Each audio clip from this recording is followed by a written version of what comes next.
यदि आपके सामने वह रहस्य प्रकट हो जाए जिसके द्वारा ढेर सारी दौलत इकट्ठी की जा सकती है। कल्पना अमीरी का शुरुआती बिंदु है। आइए हम एक कहानी के द्वारा इस कल्पना का परीक्षण करते हैं कि कल्पना के द्वारा हम अमीर कैसे बन सकते हैं, जो कि नेपोलियन ने अपनी पुस्तक में बताई है। कहानी का शीर्षक है कि अगर मुझे 10 लाख डॉलर मिल जाए तो मैं क्या करूंगा। यह कहानी नेपोलियन हिल को एक धर्मोपदेशक डॉक्टर गुसालस ने सुनाई थी। जब गुसालस कॉलेज में पढ़ता था तो उसे एजुकेशन सिस्टम में कई दोष नजर आए। उसे विश्वास था कि अगर वह कॉलेज का हेड बन जाए तो इन सभी दोषों को दूर कर सकता है। उसने अपने मन में यह ठान लिया कि वह एक नया कॉलेज बनाएगा जिसमें वह अपने विचारों को आजमाएगा और शिक्षा के पारंपरिक तरीके से हटकर कुछ नया करेगा। उसे अपने इस प्रोजेक्ट के लिए 10 लाख डॉलर की जरूरत थी। वह इतनी बड़ी रकम कहां से जुटाएगा? यह सवाल उस महत्वाकांक्षी युवा धर्मोपदेशक के विचार में हर पल कोंदता रहता था, परंतु वह इस दिशा में कोई प्रगति नहीं कर पा रहा था। हर रात को वह अपने बिस्तर पर इस विचार के साथ सोता था। हर सुबह इसी विचार के साथ वह नींद से जागता था। वह जहाँ भी जाता था यह विचार उसके साथ साथ रहता था। वह इसे लगातार अपने दिमाग में बिठाता रहा जब तक कि यह विचार प्रबल दीवानगी में नहीं बदल गया। दार्शनिक और धर्म उपदेशक होने के कारण डॉक्टर गुसालस यह समझते थे, जो जीवन में सफल होने वाले सभी लोग समझते हैं कि निश्चित लक्ष्य का होना ही सफलता की निशानी है। वे यह भी जानते थे कि लक्ष्य निश्चित हो जाने के बाद वे जीवंत हो जाते हैं। उनमें जीवन और शक्ति का संचार होता है, खासकर तब जब उनके पीछे इस लक्ष्य को इसके भौतिक रूप में रूपांतरित करने की एक धधकती हुई इच्छा हो। वे इन सारी महान सच्चाइयों को जानते थे, परंतु फिर भी वे यह नहीं जानते थे कि उनके पास 10 लाख डॉलर कहां से आएंगे। आमतौर पर सामान्य लोगों का तरीका यही होता है कि वे हार मान लेते हैं और यह कहकर प्रयास करना छोड़ देते हैं कि मेरा विचार तो अच्छा है, परंतु मैं इस बारे में कुछ नहीं कर सकता क्योंकि मैं इसके लिए 10 लाख डॉलर नहीं जुटा पा रहा। अधिकांश लोगों ने बिल्कुल यही कहा होता, परंतु डॉक्टर गुसालस ने ऐसा नहीं किया। उन्होंने जो कहा और उन्होंने जो किया वह इतना महत्वपूर्ण है। उन्हीं के शब्दों में सुनिए। शनिवार की एक दोपहर मैं अपने कमरे में बैठा हुआ था और सोच रहा था कि अपनी योजनाओं को सफल कैसे बनाऊं। मैं किस तरीके से आवश्यक धनराशि जुटाऊंगा। लगभग 2 सालों तक मैं सोचता ही रहा, परंतु मैंने सोचने के अलावा कुछ नहीं किया। मैंने सोचा कि अब कर्म करने का समय आ चुका है। मैंने तभी अपना मन बना लिया कि मैं 1 सप्ताह में 10 लाख डॉलर की राशि जुटा लूंगा। मुझे एक आश्वस्त करने वाली एक अजीब सी राहत महसूस हुई, जो मुझे इससे पहले कभी महसूस नहीं हुई थी। मेरे अंदर जैसे कोई कह रहा था कि तुम इस निर्णय पर पहले क्यों नहीं पहुंचे। यह धनराशि लंबे समय से तुम्हारा इंतजार कर रही है। घटनाएं तेजी से हुई। मैंने अखबार वालों को बुलाया और बोला कि मैं अगली सुबह एक स्पीच दूंगा जिसका शीर्षक होगा, अगर मेरे पास 10 लाख डॉलर हों तो मैं क्या करूंगा। मैं तुरंत अपनी स्पीच तैयार करने में जुट गया, परंतु मैं आपको सच बताऊं, यह काम बिल्कुल भी मुश्किल नहीं था, क्योंकि मैं इस चीज की कल्पना लगभग 2 साल से कर रहा था कि अगर मेरे पास 10 लाख डॉलर होंगे तो मैं क्या करूंगा। आधी रात गुजर जाने तक मैंने स्पीच लिखना समाप्त कर लिया था। मैं बिस्तर पर गया और विश्वास की अनुभूति के साथ सोया, क्योंकि मैं कल्पना कर सकता था कि मेरे पास 10 लाख डॉलर मौजूद थे और मैं उनका मालिक था। अगली सुबह मैं जल्दी उठा, बाथरूम में गया, स्पीच को पढ़ा और अपने घुटने टेके और भगवान से पूछा कि क्या मेरा प्रवचन किसी ऐसे आदमी का ध्यान अट्रैक्ट कर सकता है जो आवश्यक धनराशि प्रदान कर सके। जब मैं प्रार्थना कर रहा था तो मैंने वही आश्वस्त करने वाली कल्पना एक बार फिर से की कि धनराशि आने ही वाली है। मैं इतना रोमांचित था कि मैं व्याख्यान को साथ ले जाना ही भूल गया और मुझे यह बात तब पता चली जब मैं ऑडियंस के सामने खड़ा होकर उसे बोलने के लिए तैयार हो गया। अब अपने नोट्स लाने का वक्त नहीं था और उन्हें घर पर भूल जाना मेरे लिए वरदान साबित हुआ। नोट्स के बजाय मेरे अंतर्मन ने मुझे मेरी जरूरत का सारा सामान प्रदान किया। जब मैं अपना प्रवचन शुरू करने के लिए खड़ा हुआ तो मैंने अपनी आंखें बंद कर ली और मैं अपने सपनों के बारे में अपने दिल और आत्मा से बोला। मैंने ईश्वर से भी बात की।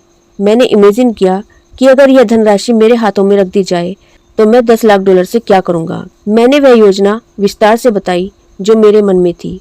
मैंने बताया कि मैं किस तरह की महान शैक्षणिक इंस्टीट्यूशन बनाने जा रहा हूँ, जहाँ युवा लोग प्रैक्टिकल चीजें करना सीखेंगे और साथ ही उनके माइंड का डेवलपमेंट भी होगा। जब मैंने भाषण समाप्त कर लिया और मैं बैठ गया तो पीछे की तीसरी पंक्ति से एक आदमी धीरे से अपनी कुर्सी से उठा और मेरी तरफ आगे बढ़ा। मैं हैरान था कि वह क्या करने के लिए मेरे पास आ रहा है। वह मंच पर आया, उसने अपना हाथ बढ़ाया और मुझे कहा कि मुझे आपका भाषण बहुत पसंद आया। मुझे विश्वास है कि आपने जो कहा है वह आप सचमुच कर सकते हैं, बशर्ते कि आपके पास 10 लाख डॉलर हों। आप में और आपकी स्पीच में मुझे विश्वास है।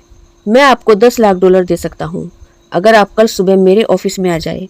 मेरा नाम फिलिप डी आर्मर है। डॉक्टर गुसालस मिस्टर आर्मर के ऑफिस पहुंचे और उसे 10 लाख डॉलर मिल गए। उस धनराशि से उन्होंने आर्मर इंस्टीट्यूट ऑफ टेक्नोलॉजी की नींव डाली। यह 10 लाख डॉलर उनके एक कल्पना के परिणाम के रूप में आए। इस विचार के पीछे एक इच्छा जिसे डॉक्टर गुसालस अपने दिमाग में लगभग 2 साल से पाल रहे थे। मित्रों, इस महत्वपूर्ण तथ्य की तरफ ध्यान दीजिए। जब वह अपने मन में निश्चित निर्णय पर पहुंच गया और उसने इसे हासिल करने की एक निश्चित योजना पर अमल करने का फैसला किया, उसके 36 घंटे बाद ही उसे वह धनराशि मिल गई।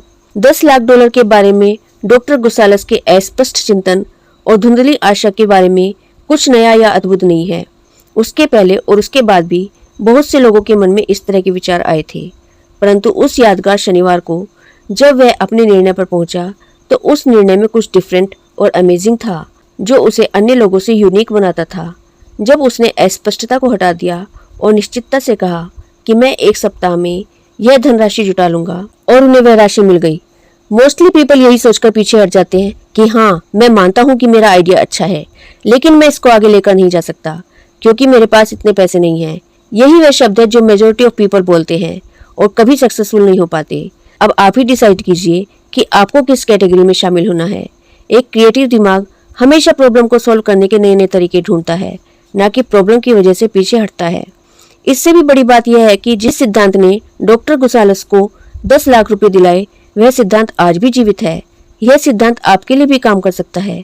यह शाश्वत नियम आज भी उतने ही काम का है जितना कि पहले उस युवा धर्मोपदेशक के काम का था जिसे अपने इरादों में जबरदस्त कामयाबी मिली थी। वे इस प्रबल सत्य को जानते थे कि निश्चित योजना की शक्ति के द्वारा विचारों को पैसे में या धन में बदला जा सकता है। नेपोलियन हिल कहते हैं कि करोड़ों लोग जिंदगी भर ब्रेक की तलाश करते हैं। हो सकता है उनकी खुशकिस्मती से उन्हें कोई मौका मिल भी जाए, परंतु सबसे सुरक्षित प्लान यही है कि किस्मत के भरोसे हाथ पर हाथ रखकर न बैठा जाए। नेपोलियन बताते हैं कि मेरे जीवन का सबसे बड़ा अवसर मुझे मिला, लेकिन 25 साल की लगन और प्रयासों के बाद ही यह अवसर मेरी पूंजी बन गया। यह ब्रेक था कि मैं एंड्रयू कार्नेगी से खुशकिस्मती से मिला और मुझे उनका सहयोग मिला। इस अवसर पर कार्नेगी ने मेरे मन में कल्पना का एक बीज बोया। वह बीज यह था कि लोगों की उपलब्धि के सिद्धांतों को सफलता की फिलॉसफी बनाकर उन्हें व्यवस्थित करके लोगों के सामने इस पुस्तक के रूप में प्रस्तुत करना, जिससे हजारों लोगों ने लाभ उठाया है और कई लोग इस फिलॉसफी को अपनाकर अमीर बन चुके हैं। शुरुआत आसान थी। यह एक विचार था जिसे कोई भी विकसित कर सकता था। इसकी कल्पना करने वाला दिमाग एंड्रयू कार्नेगी का था, लेकिन लगन, निश्चित लक्ष्य को हासिल करने की इच्छा और 25 वर्ष की मेहनत जो नेपोलियन ने की थी, उसी लगन ने उस कल्पना को साकार रूप दिया। यह कोई सामान्य लगन नहीं थी। बहुत सी निराशा, लोगों द्वारा निरुत्साहित किया जाना और कई बार पराजय, आलोचना और समय की बर्बादी के बावजूद इस लगन ने नेपोलियन को सफल बनाया, जो कि एक दीवानेपन की हद तक थी। नेपोलियन कहते हैं कि जब मेरे मन में यह विचार कार्नेगी ने बोया तो उसे जिंदा बनाए रखने के लिए मैंने उसे मनाया, उसकी देखभाल की, उसे आकर्षित किया। धीरे धीरे यह विचार अपनी ही शक्ति से शक्तिशाली हो गया। जब कोई आइडिया आपके मन में आता है तो पहले उसे बहलाना पड़ता है, उसकी देखरेख करनी पड़ती है ताकि वह आइडिया जिंदा रहे। फिर उसको एक्शन और गाइडेंस देना पड़ता है।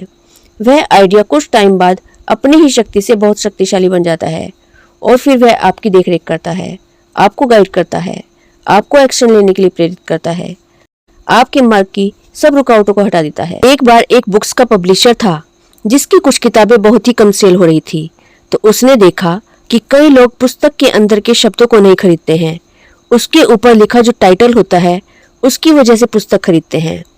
उसकी एक पुस्तक बिक नहीं रही थी।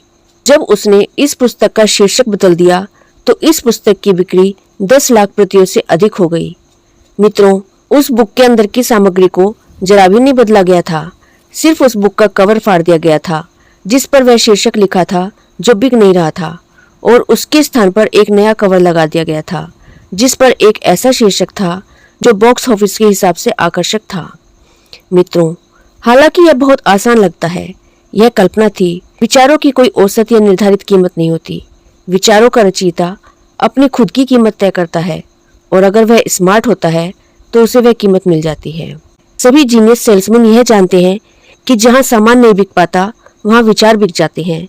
ऑर्डिनरी सेल्समैन इस बात को नहीं जानते, इसलिए वे औसत सेल्समैन रह जाते हैं। अगर आप उन लोगों में से हैं जो यह विश्वास करते हैं कि सिर्फ कड़ी मेहनत से ही अमीरी आ जाएगी, तो इस विचार को अपने दिमाग से निकाल दें। यह सच नहीं है। अमीरी जब भी प्रचुरता में आती है तो यह सिर्फ कड़ी मेहनत की बदौलत नहीं आती।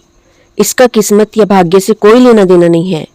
आमतौर पर विचार ही कल्पना के सहारे कर्म को प्रेरित करता है। नेपोलियन हिल कहते हैं कि कल्पना मानव जाति की एक अनूठी क्षमता है जो इच्छा को आकार देती है। कहते हैं इंसान जो सोच सकता है वह हासिल भी कर सकता है।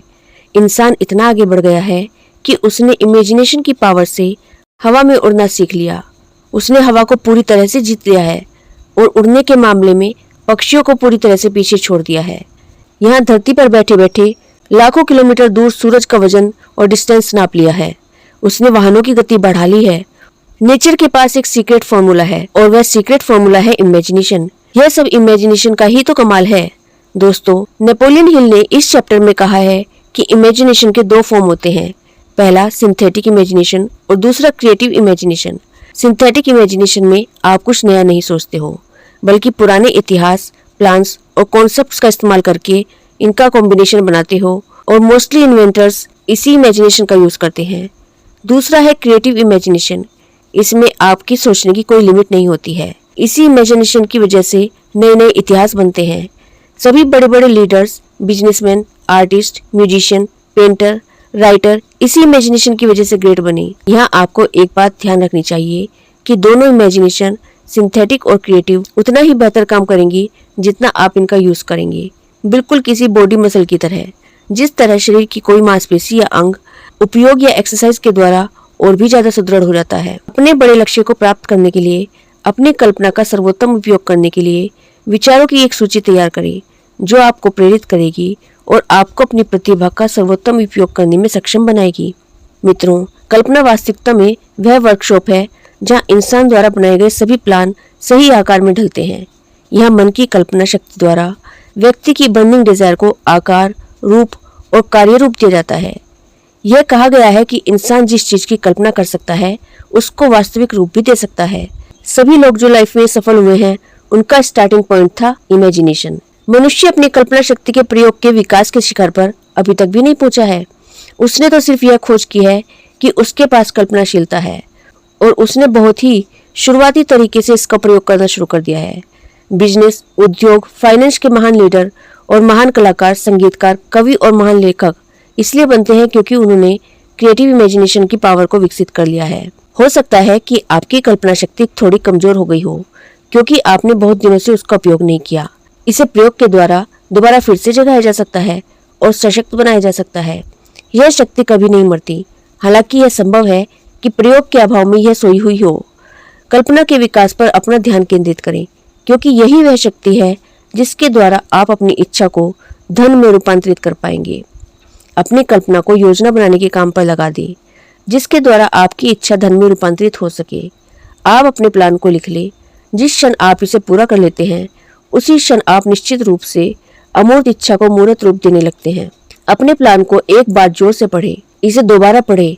जिस क्षण आप अपनी प्राप्ति की योजना को लिख लेते हैं उसी वक्त आप दरअसल पहला कदम पूरा कर लेते हैं जिसकी मदद से आप अंततः अपने विचार को इसके भौतिक रूप में बदल पाएंगे। आप उन नियमों की मदद से अमीर बन सकते हैं जो अपरिवर्तनीय हैं, परंतु पहले आपको इन नियमों से परिचित होना चाहिए और उनका उपयोग करना सीखना चाहिए।